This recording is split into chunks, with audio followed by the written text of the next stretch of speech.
Улсын хурлын нийгмийн бодлого боловсрол соёл шинжилгээ ухааны байнгын хороогоор сургуулийн өмнөх боловсрол болон дээд боловсролын талаар төрөөс баримтлах бодлого засгийн газарт чиглэл өгөх тухай улсын хурлын тогтоолын цэцлэг хэлэлцлээ.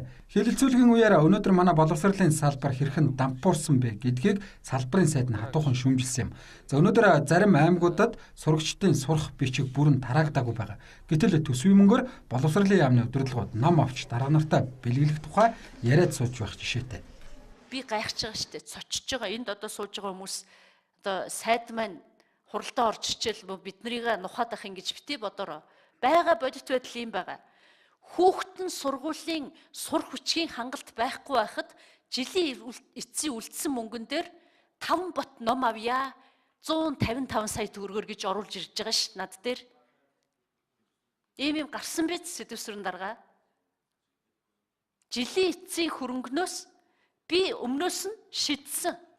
Наслмаа дарга үнэн биз 155 сая төгрөгөөр хинт чирэггүй 5 бот номыг хүмүүст авч бэлгэлэхийн гинэ.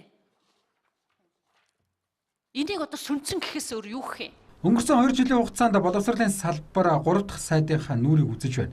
Ялангуяа яамны удирдлагууд дотроо эв түнж муутай сайдаа хүртэл огцруулах хэмжээнд эрх ашгаар холбогдсон гэх шүүмжлэл саяхны хүртэл явж байсан. За энэ бол энэ салбар хэрхэн ялзарсны тод жишээ. Дээрэс нь хөрөнгө оруулалтын ямар ч төлөвлөлт байдаггүй. 300 хүүхдийн дотор байр бариулчихсан. Гэтэл үүнд нь 30 хүүхэд суралцж байх жишээтэй. 10 жил хөрөнгө оруулалт гүйж ганц сургууль бариулж чадаагүй аймаг байхад 10 жил дараалан сургууль цэцэрлэгийн урсгал зардлаа төсвөөс авдаг аймагуд ч байх юм. Өнөөдрийг болтол баг болоогүй. Тэгээд 18 онд маш их юм хийн гэд цогцлмаа сайд мэдээс ажлаа аваад удааг байгаа хийх хүсэл тэмүүлэл их байгаа юм шиг байна. Бүх юмыг л хийн л гэж ярьж байна л да. 2 жилийн дотор одоо энэ их юмыг хийж амжих уу?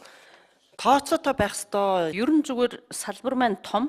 Тэгээд оюун гишүүнд бас нэг хариултыг өгөхөд хийн гэж ижил хийн л дээ. Хийхгүй гэвэл юм хийгдэхгүй. Тийм учраас бүх юмыг хийхин төлөө бол багаараа хамтаараа ажилланаа. Энэ бол нэгдүгээр зарчим. Боловсролын салбараа төрөөс хамгийн их төсөв зарцуулдаг салбарын нэг. За энэ ч утгаараа яамны оруулж ирсэн хөрөнгө оруулалтын зардлыг улсын хурлаар хэлэлцэх үеэр маш олон хөрөнгө оруулалт нэмэгддэг. За энэ нь гишүүн бүр тойрогтой сургууль цэцэрлэг бариулах гэсэн лобби. За иймээс энэ асуудлыг эх оноос цэгцлэнэ гэдгээ салбарын сайд нь онцолсон юм а.